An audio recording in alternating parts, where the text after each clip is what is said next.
Good morning. Guten Good Morgen. morning. Dzień Good dobry. Morning. Good morning, good morning. It's like the Hello. big deal. So, Good morning. Thank you for being here. this is the hardware panel. You can ask questions to make it more interactive. But let's just go around the stage with you first.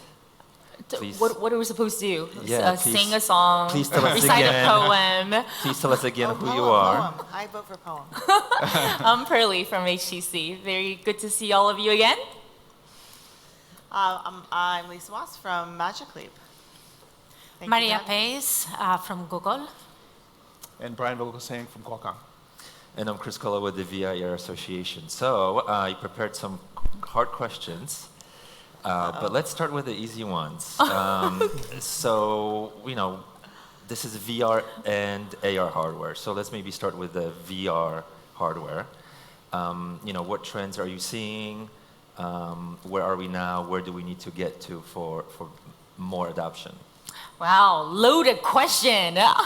VR devices are clearly getting smaller, lighter, more compact, more comfortable, and more compelling, thanks to many different advancements on different sides. But clearly, in the past 6-7 years, we have gone from a lot of focus on precision, of outside-in laser precision tracking, to now more inside-out, where you can be much more portable, more all-in-one. Computing platforms, looking at Brian here, very important partner in Qualcomm.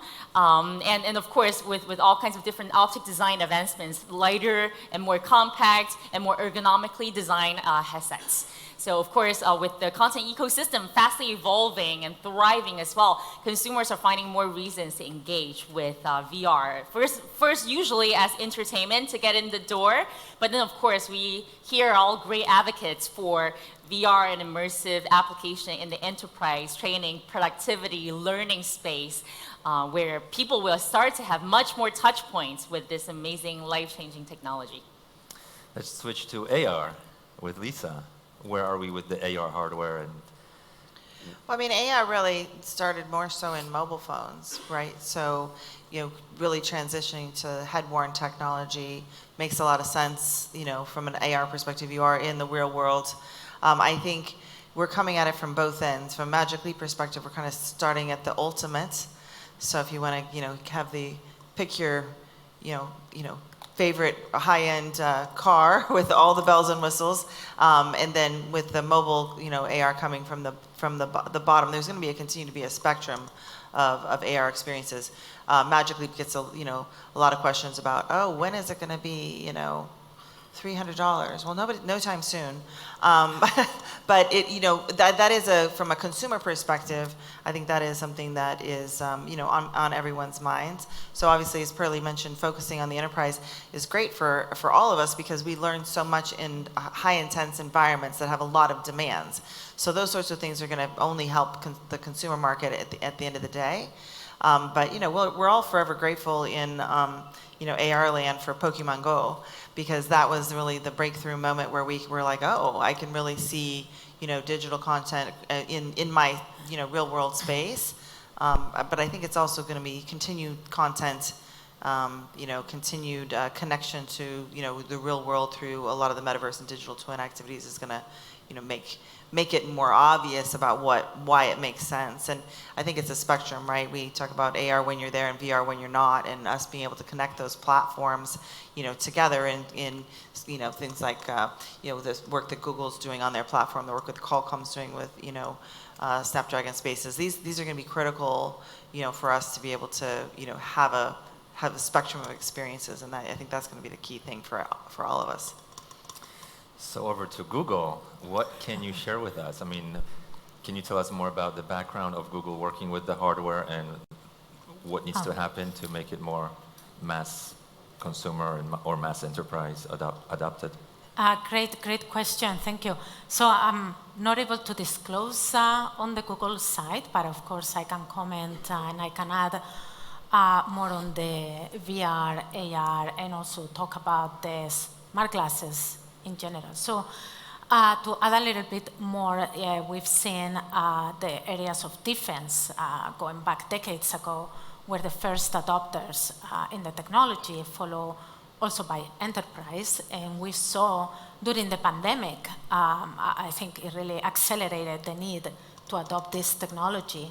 And especially in the enterprise, it showed benefits for productivity, efficiency, even safety as well. But yes, going back to the form factor, we have examples how form factors are getting thinner and thinner, and I think this will continue to be the trend going forward.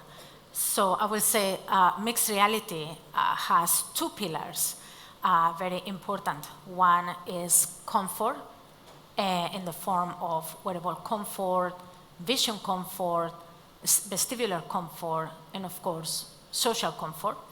And then we also have the immersion going into the user experience. It has to be a realistic experience. And going back to the pandemic, we all had this need to feel presence.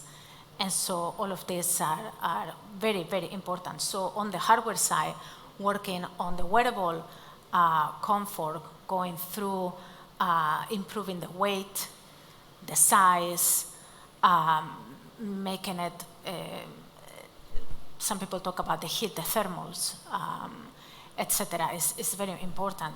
The visual comfort when reducing a lot of the parasitics that we see in terms of ghosting or even light leakage to the world. We had that in HoloLens 2 as well. And then vestibular comfort, 3D objects, the Warlock digital images, and then social comfort when you want to wear something that you like to wear, and it has to be socially acceptable. And so I think that tackling all the key challenges in all these aspects is helping us move forward and adapt more this technology, both, especially in the consumer market. And Brian, from a chip provider, platform provider, you're working with a lot of the hardware players. What do you see as the trend and challenges? Yeah, so Qualcomm's in a bit of a unique position because we all of the companies we work with, we need to begin their designs multiple years before the devices reach the market. So we're kind of in a unique perspective where we can see ahead 2 to 3 years. And there's a couple of trends that we're spotting in VR and AR. I'll talk about both of them. So in VR, of course, there's a trend towards smaller headsets. So how do you do that? You do that through new optics systems. So pancake optics and other things we're seeing now being introduced into headsets, which are really important to try and make the box a little bit smaller on your face. And then we're also seeing trends like new sensors being put into these devices. So be it sensors to track your lips or sensors to track your eyes. New technologies for the controllers, so the controllers can be smaller and lighter weight. Like Magic Leap, controllers are inside out. They have a little camera in them so that can be tracked in 6 degrees of freedom, which is fantastic. That kind of trend is emerging. One that's really, really important is mixed reality. So when we talk about mixed reality at Qualcomm, we talk about a virtual reality device that has RGB cameras on the front of it, and then passing the real world through to the displays in those cameras, with those cameras, so you can augment the real world while you're in VR. And then there's a spectrum you can shift between fully virtual versus fully just augmented reality. And so this mixed reality is really exciting. I think that's where we're going to see lots more experimentation. Some of the challenges that we have in the augmented world, like reduced field of view, can be resolved with that, but it also introduces new latencies because now you're viewing the real world through a display, similar to your smartphone AR when you're holding that up, but it's on your head. So that's virtual reality. Really excited about the devices getting smaller and the mixed reality features coming in. And this is something we're going to see a lot more of over the next 12 months with new headsets. And then including the Lenovo one that was announced yesterday. So on the AR side, we're seeing a couple of things really exciting. We want to make the glasses smaller, obviously. We want to get them down to below 200 grams, then below 100 grams, then closer to like your glasses there are probably 30 grams, Chris. So how do we get to 30 grams? It's going to take a long time to do that. But one way to make them smaller is to separate the processing and remove it from the glasses. So this is something that Magic Leap's doing. You have a 2-piece design with the processing puck, But we also see the phone playing an important role in this, where the glasses are tethered to the phone wirelessly, and now you can run your applications and your content on the phone, but see the experiences in the real world through the glass. So that'll get us to, today they're about 130 grams if you look at like the Lenovo A3, and then there's a trend, to obviously get these smaller and lighter weight. And then on the AR side, we also see challenges with optics and displays, actually more challenges than we see in virtual reality, because virtual reality is advancing. The display panels are using technology from the mobile industry to be able to move more quickly, but in AR, we obviously have a different architecture with waveguides. How do you get transparent displays that you can get the light from them and the image from them into your eyes? It's very technically complicated. And so there's a lot of innovation happening in there, but it's just taking longer than we'd like. But we're seeing amazing things happening. I just got to try the ML2, the Magic Leap 2, and it was fantastic. I saw the experience last night, and this is amazing stuff. So really excited about where we're going, and because we can see a few years ahead, we can see that things are going to the pace of innovation is going to be accelerating. Thank you for that. So I don't know if Ingrid is here from Vivonka. Yes, so I think voice is an important input to metaverse, mixed reality. Can you talk about voice and maybe even the Neuralink brains? I mean, that's so far ahead, but let's just talk about maybe the voice input to make it more natural wearing these devices. Is that on your roadmap? How is it prioritized, if you can talk about it? So clearly none of us can talk about roadmaps per se, but we can certainly say that more natural interactions as the human-computer interface is always on the top of mind. How can we be more natural, feel more natural, and have a much more natural experience inside these virtual experiences? And hence, using your hands, definitely the first step, right? Hand tracking. And now we talked about the sensors that track your faces, your emotions, your eyes. A lot of these bio data that can give you a better experience, as well as bring more of you into the virtual experience and feel more natural. So I was focused, I think, our more natural progression of VR AR experiences there versus necessarily voice, because ultimately that might that's of course a part of it in issuing commands that are simple, but mostly in simple selection type of interactions, unless you want to talk about AI, virtual assistants, and that introduces opens a whole different can of worms as well. But definitely the trend for bringing more of our natural behavior senses and how we interact with the real world into the virtual world is a very important trend. Yeah, and I totally agree with everything Carly just said. I think one of the things that's super interesting with the Magic Leap 2 is there's 18 cameras and sensors on this device. So when you think about how small it is, it's about 260 grams on the head right now. So we still need to shed. You're looking for under 200 to get 60 to shed to get to that point. But there's 4 microphones on the device and 2 speakers. And you can also, pair earbuds or whatever. But the key thing that is super interesting when you think about sound, so if I can, just take your voice, question and pivot it to sound, is something like this now has almost basically sonar capabilities, right? So when you think about human interactions, like human computing, so here we are putting, putting something on a human that has, the same level of intelligence and sensors, et cetera, than is a self-driving car or, a high-end IoT, kind of robot device, which now you're giving that capability to a human who's already, got the best sensing. Humans are the best sensing platform. It's very difficult to replicate that. So what are you going to do to make that even better? It's like it's a tough problem, right? It's a tough thing. It's like, how can we possibly make that better? But in the ability to have a device like this that actually understands the audio, profile of a space, you can now help humans hear around corners. You can now be, creating an audio digital twin of environments. What are people going to do with that sort of data and information? Well, we don't really know. My job, for example, from a Magic Leap perspective, is to let our developers and our partners know that it is a capability, that we are exposing that, and that's the key thing for hardware, right? We have to expose what we have here. It does us absolutely no good to have all this stuff if we don't tell anybody about it or how to use it, because then it's just a hunk of plastic. It's nothing. Right? So it's very, very important for us to expose and help people understand what the capabilities are, so that all the people in this room and all the creatives around the world that are watching, they be like, oh, what could I do with that, right? So we think of the speakers as much as a sensor as is anything else on the platform. As much as an opportunity, of course, for input, as Pearlie said, but taking sound. Spatial sound, binaural sound, and that ability to place those sounds anywhere in the environment digitally, especially in the physical world. Think about safety, think about wayfinding, think about all those types of immersive. If the bird flies by, like the sound is where it's supposed to be. These are very, very important from a human perspective, right? So that's first. Yeah, you have to think about humans extending the humans. Senses first is, I think, the most important thing. Yes. Yeah, absolutely. I agree with both of them. And just to add, in addition, voice command. So a lot of the devices, we have hand tracking, which is great, but a lot of times when you have both hands full, so to speak. Hey Google, hey Alexa, hey Siri.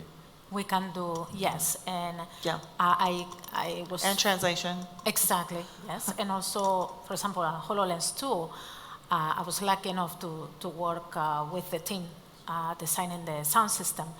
And we, of course, had a voice command because it was a feature that enhances and allows you more diverse platform as well. So it's very, very important. Multimodal is important. Immersion experience as well. So, but I will also add, we continue to see more on the sensing side, and as the form factor reduces and gets smaller and smaller, a lot of happens on the frames, and it's incredible how now the optical components become premium real estate.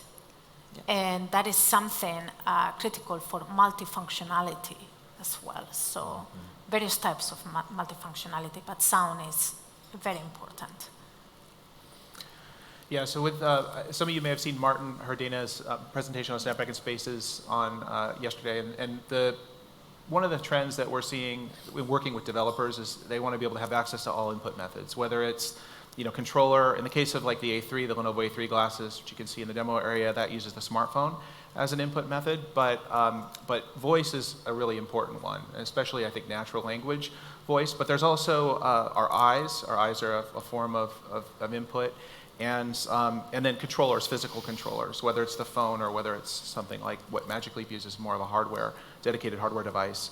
So, like we're spending a lot of time thinking about how do these all come together? Like depending upon which controls someone has access to, is it just hands and their hand tracking? Is it hands plus eyes? Is it a hardware controller plus eyes? What can you do if you start to blend those experiences together a little bit to understand the intent of the user? But voice is going to be a really important part of it. We've seen many devices, head-worn devices, support this. One that's kind of notable is RealWear. I think it's more of an assisted reality device. It's not an augmented, but it's for hands-free field service workers, and it's a camera with a display on it. So it's fairly simple. Doesn't do any virtual augmentation, like the dual display things. But they use voice, and it's more commands to navigate through the applications and content, but it's not natural language. So, but it actually is something that the customers really value. And so we're looking to the developer community to try and understand what their needs are and how they want to use natural language to interact with the devices. But I think it'll be an important part of it. Now, I'm not sure how comfortable, if we fast forward many, many years, how comfortable we'll be speaking commands to our glasses when we're around other people. That's where the Neuralink comes in. That's where the thoughts come in. And so, I think right now that technology, at least my view on it, is that it's so far out for for even virtual reality. I've seen, I think I've seen HTC devices with accessories from third parties that can EEG sensors to Yeah. control the virtual environments. Yeah, and brainwave sensing and that sort of thing, and trying to use that to understand your intent. So, but you think about the kinds of sensors you need for that. And I'm not talking about implants, I'm just talking about sensing. That is pretty far out, and then you also need the sensors in the right places, which is a little easier to do with a virtual reality headset than it is with augmented reality, because we want to ultimately get to this form factor. So. Right, but I think the point here would be to make a wide range of input possibilities available to the users according to the context of the use case. Like voice could be very useful and handy, but maybe most of the time we're not comfortable speaking to our computer in public. We want a little privacy as we conduct our human-computer interaction. Yeah. And that's when hands, when eyes, when some of these other sensing, and of course EEG or brain waves would come in handy. So I would see all paths really fast developing, but what are really practical today would still be these that we know and can predict. I think neural interfaces are extremely important, right? The EEG sensors are very commoditized by now. They can be shrink from the 32 wet neural interfaces to just 2 dry sensors placed in your ear, for example, or over years. So the quality, the investments is really in the machine learning, the translation algorithm from those EEG sensing signals, how we translate that into our interaction with the machine. And there can start to be some interesting use cases, but to get to mass adoption, to minimize the calibration complexity and onboarding, we still have ways to go. And that's why the neural interfaces main use case today would be understanding your focus, your cognitive insight, whether it's time for you to take a break to become more productive, whether it's time to play some music that refocuses your energy, et cetera, et cetera. But I think in the very foreseeable future, those will all come in to be extremely critical part of our human-computer interaction. Not today. So many factors from the hardware side. Let's proceed to maybe the content side, because for these devices to be interesting, we also need the content, the application, and the use cases. So let's start with Brian on that one. What are you seeing as the most popular applications? What's missing? What's the future for content and applications? Yeah, I mean, I think we kind of look at the market in 4 different areas. There's enterprise AR and VR, and then there's consumer AR and VR, and each of those quadrants has a different set of content players in it, a different set of needs. If we look at enterprise, like virtual reality, obviously training and simulation and that sort of thing are really important. Enterprise AR, guided work instruction, remote mentor type things where you can dial up a mentor who can see what you can see and help you walk through, or even simulation, 3D simulation in the real world. So that's kind of the enterprise. On the consumer side, obviously we've seen a lot happening in consumer gaming. I mean, HTC's been in this from the beginning. Even Google, with Daydream-based devices. Now that the devices are, like the VR headsets are 6+6, like 6-degree head tracking and controller tracking, the kind of embodiment you could have in the experience is such that you can start to do really interesting things with games. So games is obviously one that in the consumer VR space is really exciting. Fitness is another one. You have companies like FitXR and others, even Servios, who make Creed, which is a boxing title. That's being used for fitness. So I'm really excited about that category. Mindfulness, just wellness in general is great. There's an application called Trip, which I use, which is a meditation type application, mindfulness app, which is a different experience if you introduce visual into it, the visual element as well as the audio element versus using something like Headspace on your phone. And then so that's VR. I like those categories. On the AR consumer side, it's still super early. We don't know. We saw the previous panel with Mojo and Adidas talking about some of the use cases for running and outdoor and those kinds of things. Certainly navigation is going to be a really critical one in AR. But it's a bit of a function of, are you outdoors? Are you indoors? What are you trying to do? Gaming and fitness, I think, will also be a thing for consumer augmented reality. So but that one's probably the one that's a little bit the furthest out. Magic Leap showed some really amazing things early on that you can do in gaming and other types of experience. So I'm excited. We're operating in all 4 quadrants with Snapdragon Spaces. So we're kind of getting to see the best from everyone. And Martin talked about our Metaverse Fund. So we have this $100 million Metaverse Fund where we're engaged with the developer community and doing both venture investment, but we're also doing content sponsorships and other things to try and pull out those really interesting ideas from the ecosystem and figure out, what's amazing. I don't think, if you'd asked us, I've been working in VRAR for like about a little over 5 years. If you'd asked us 5 years ago, was fitness going to be a thing in VR? I think we had maybe some sense of it, but it's really amazing. You look at, there's now tens of thousands of people, using it daily as a part of their exercise routine, which is amazing. It's changing as we go with the consumer demand. Yes, I fully agree with Brian, and it's been clear on the public sector and now more recently in the enterprise as well, some of the use cases and applications. But again, on the consumer side, totally agree that we are still in a way in search of that key use case that will really enable this whole market. And yeah, it's going to be very interesting. For me, it would be night vision. I'm sorry? The killer consumer app use case would be night vision. I mean, I already wear glasses, so it would be nice to see at night better. Night. Yeah. Now you got us all curious about what you do at night. Night vision. I try to drive. Yeah, but it's fascinating, and we begin to see, the use cases popping more and more. But again, that key use case that will really boom the whole market, it's still to be seen. So very exciting, very exciting. Yeah, I mean, I think that's always the question that I get, moving into, full-time role focused on the, Magic Leap's ecosystem, which is, Pearlie knows this is a key passion of mine. She's known me since I was at Intel, right? So, being able to focus on developers and what they can unlock with devices like this is like thrilling to me. And that's the question I get asked all the time. Lisa, what's going to be the killer app? What's going to be the killer app? Where's our spreadsheet moment, right? And I keep saying, well, the reason why the spreadsheet was the breakthrough for the computer is because the predecessor to a computer was a calculator.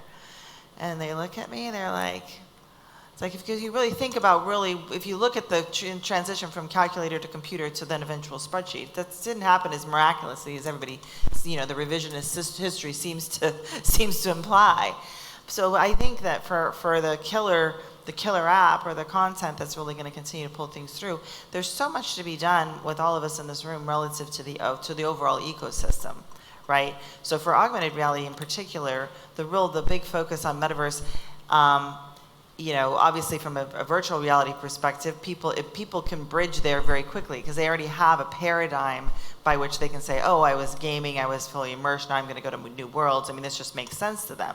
When you come to augmented reality, you kind of we need that bridge, right? So one of the demos we showed Brian was, we have this, basically a PowerPoint presentation, right? But that comes to life with AR content. Some people are like, oh, that's not a game, that seems kind of boring. But it's an interesting bridge because now we're saying, oh, now my presentations don't need to be boring. You're talking to Blipper, they're like, oh, we have an editor tool where now we can just say, here, now you can now me as a person, I'm not intimidated by being able to create this. I can now make my presentation better, and I can just build my presentation now add augmented content, and I can say, print to Magic Leap. Right, that's a weird term to use for it, but publish to Magic Leap, and then I can now put the headset on, and now my presentation comes to life. So I think we need those bridges to things, right? The people understand the paradigms that they understand to get them there. Then on the other side, we need to be working, in the digital twin space, in the lighting up of all of the world, sticking content and information and context all over the world. That's the AR promise, right? And then you need to be able to do that at scale. So we're, by sometime middle of next year, we'll be able to localize thousands of headsets, by providing developers with a server-side component, which is actually, going to be available here very shortly, where we're starting with 2 football fields, and by next year we're going to be like at 19 to 21 football fields. Everyone's like, well, what are you going to do with that? Like that, what? I was like, well, when you think about localizing all of these devices, especially when people need to work together or somebody needs to know where all their people are, where their headsets are, or what's happening, starts to get super interesting. Like, what is the real use case for that? I think people, it's like, oh, kind of in warehouse jobs and stuff, it starts to make sense, but is it only in those environments? We don't know. So I think it's unlocking and making sure we're explaining the capabilities of all of our different hardware devices so that the platforms and the developers can then start to innovate. Because I think, we can always look backwards. We want to look backwards to know the path forward. But sometimes we have to just be in the now and branch from here. And I think that's where it's hardware. It's one thing. It's like, okay, great, you put 18 cameras and sensors and God knows what else in here. So what? What am I going to do with it? I got to explain it. But if I explain, it's like, oh, you're just going to do surgery with this. It's going to help you. Then everyone's like, oh, I'm not a developer that does anything with surgery, so that's not for me. So we just have to, it's very difficult for us from a hardware perspective to just, where's that right balance of what we explain is possible from a functionality and a capability perspective without, alienating, people that think that doesn't apply to them. So I think that's the key challenge in the content space is making those paradigm shifts in an incremental way that humans can actually understand. Because we can certainly talk about go to Mars. Everyone's like, that doesn't apply to me. Like, but how do I go from first in Maine to second in Maine? Oh, I can do that. I can go one block at a time. So I think that's the key challenge in the content space, especially for AR applications. Yeah. So I think it's what's worth advocating for and with sustained engagement will be everything that you can do better in virtual reality and augmented reality compared to the real life, right? So for example, fitness is more fun to do squats in VR versus doing squats against the mirror, right? It's not more fun. It's not more fun? No, squats are bad no matter when you do them. Well, actually, I don't know about you. When I play pistol whip or I do, some of the training regimens are just much more fun in VR. But how do you, balance the trade-off between the comfort? Do I want to sweat in my headset versus how much fun this is versus my just general daily routine? So there are definitely novelty factors and where there's value factor, where you get more out of what you do immersive versus the real life. I think it's really important from content perspective as we go forward, right? How do we add value to people's everyday life because nobody's got more time to spend with our computers than we already do on our smartphones? How can we move some of our work into virtual reality while adding value? I think a good example here is Shapes XR. A lot of teams are collaborating on prototyping, building XR experiences through Google Slides and PowerPoint and screenshots of their 3D engines. Now, if they can do that much more naturally inside a 3D environment, there's no guesswork. They can do presentations, client pitches, everything without any ambiguity. When things are done better, more productive in virtual reality, that's where you see very sustained engagement because there's value in it. Another example would be therapies, digital therapeutics, which I'm very personally passionate about. We invest a fair amount as well. You do physical therapy in real life, it's very, very boring, and that's no wonder the adherence from doctor's perspective is extremely low and patient outcome is low. But when you can gamify that, bring that into virtual reality, you can engage with your clinicians remotely from the comfort of your own home, and your physical therapy of 12 weeks all of a sudden becomes a fun, engaging activity. And when things are done better, more fun, more real life value, then that's where we see a lot of engagement and sustained value. I think that's what I'm trying to say. So what is the killer app? I mean, I don't think there will be one killer app per se. It's how do we think of bring immersive into making what we already do today with our rectangular phones and rectangular laptop screens better, so that in real life we have more time to spend with our loved ones and do things to take care of ourselves. Same for meditation.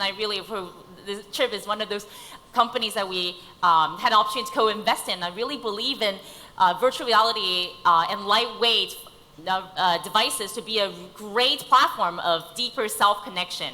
I think this is a really underlooked aspect of mental health, how self-care, and this is where things can really add tremendous value. But not everyone gets to control their monkey mind, their illuminating mind, just by closing your eyes and sitting there and listen to headspace. But when you have that audio-visual stimulation, it helps you get into that zone much easier and faster. And so what does that mean? How does that translate into managing our collective anxiety, stress level as a society? So I think these are just some pointers in thinking, where's the value? It's not just we're selling features and specs and our advancements in technology and sensors. It's how can developers, content creators, and problem solvers and founders translate these into real life value that impacts our everyday life starting today. Last question, but maybe other people have more questions. The last question from me is Apple. Do you think they're going to launch a headset that's both VR or just AR? And what's the price point you think it's going to be at? Who can say something about that? Nobody on this panel can say anything about that. Like, well, no, but I mean, in all seriousness, when we all have a policy, if you want to know what's happening with Apple, you can ask Apple, right? So what do you think the price point should be for? I don't mean to be rude about it, but I mean, I think that's my company's Let me policy. rephrase I think the that's your question. company's policy. I mean, we Maybe hear Brian the can rumors. come. Yeah, there's always these rumors in In the your news. opinion, not from your company. Okay, so in your opinion, one rumor on what the should be news. the price point for like consumer smart glasses? Yes, that's a great question, and I can help break down a little. Today, we face great challenges in the manufacturing, right? So Brian mentioned in the optics, optical architectures, right? For even VR, you mentioned like pancake optics and how to reduce the distance between the lens and the display to make devices thinner and thinner. Great accomplishments there. But also on the AR side, different optical components, the waveguides, and the manufacturing. I mean, recently they've made significant improvements when it comes to diffractive waveguides, outcoupler and coupler with the binary slanted blaze types. Also in the refractive waveguides, both in glass, companies like Lumos, Ori in Israel, and plastic as well. Waveguides, OptimVent, for example, in France. But still, the cost of manufacturing are high. The yields are not there. So this is a challenge that we have today when it comes to the price point. And I'm very happy, actually, that President Biden signed the CHIPS Act. Yeah. Because this is going to help significantly manufacturing in the United States. This was for the semiconductor, but of course there is so much overlap between the semiconductor and the optics and photonics field, as well as other fields, MEMS, and we talk about sensors and all these things. And so super excited. Actually, another hat that I wear, I volunteer at SPIE, the International Society for Optics and Photonics. We had an industry summit in Washington, D.C., and we spoke with senators, Congress, director of NIST, Lauri Locaccio, OSTP, NSF, DARPA, etc. And it was just incredible to see what is coming in the next 3 to 5 years to the United States. We really need to have more options for prototyping to help us lower the cost of all these manufacturing components, and then help us bring the devices thinner, more comfortable, and have a true immersive experience that will enable the mixed reality space adoption. Yeah, and I would say if I can take a minute to just do kind of shameless promotion and maybe get a little celebration, but today Magic Leap is launching in 19 countries. Congratulations. It's been a journey to get here. You know, the Magic Leap 2 stands on the shoulders of giants and of course of the entire industry. Speaking of manufacturing, we manufacture in the United States in South Florida. All of the optics are there, and I think everyone else is starting to understand how difficult it is actually to manufacture what we've managed to, to produce. So let's talk. We can maybe help. to exactly, what Maria was saying, cost comes down to a factor of many, many different things. Manufacturing, technological innovation. I was at Intel for 25 years. Moore's Law, they say, oh, Moore's Law is dead. It's not dead. It's just slowed down because it's hard to make transistors smaller and smaller and smaller. We have physics to fight. We have chemistry to fight. I mean, these are difficult problems. So if you want it smaller and lighter, it's a science problem. It's an innovation problem. Or challenge, I would say. So it's going to take all of us all together to really, and from a price point perspective, nobody's, Apple or nobody else, you cannot fight physics, and you really just cannot. So I think I'm so excited for that device. I'm excited for all the devices that everyone is working on, because all it does is get more innovation out in the marketplace, and it pushes the envelope faster and faster and faster. And so there is no time. It's no time to be cutting up the steak. We all have our place to play. We all should be innovating together and pushing. And there's plenty of room for all of these devices and all of these points of view, because humans are all different. We all have, and there's not just, this device isn't going to replace that device or that device. There's going to be a spectrum, and they're going to live together. And that's why I think it's so important from an ecosystem perspective to really start to drive the complexity out of the rest of the stack, really focus on AI and machine learning and all those sorts of things that start to aggregate those, and people can choose how they interact. And that's where I need to plug that open standards, open protocols 100%. are so important, because regardless of what device you ultimately choose, from the most expensive to the cheapest there is, the access to life-changing possibilities, experiences in the M-word, the metaverse, should be universal, should be democratized. And so if we, as an industry, as device makers and collaborators and standard setters, all come to the table and agree that this needs to be an open platform, like the internet has been, and we set open standards, protocols for everyone to be aligned with and support from early days, then there is much more possibility for the dream of rising tide lifts all boats to become possible. So whether, Apple, same, I'm personally, and I think as the industry, extremely excited about what comes out from Apple. But hopefully that will not be antithetical to the open kind of aspiration that I think we kind of have a consensus on. Maybe it will not, but I think what's important is to set the vision for that, so we can unleash the true promise of what these technologies can bring. And we're out of time, but Brian, anything to add on? I agree with what probably Lisa mentioned. Openness is really important. We're working in multiple standards organizations. OpenXR is a really critical one within Kronos Group, and it's important to, that the future of spatial computing is open. That's what we're doing with Snapdragon Spaces. And I do agree that there's no competition right now. We're all working to try and grow this ecosystem. It's so welcome any new entrants, Apple or anyone else, because really we need to drive awareness with consumers. We need to drive ultimately developers building the right use case, solving the problems that are going to get people to want to use these devices more. And so everyone's welcome, and really want to see that ecosystem accelerate. And however, we're doing our part to make that happen, as is everyone else on the panel. And just I'm really excited about what the future holds for XR. We're at a really interesting time in this market. Great. Well, thank you so much, everyone. Thank you, Chris. We're out of time, so no more questions. Thank you. Thank you.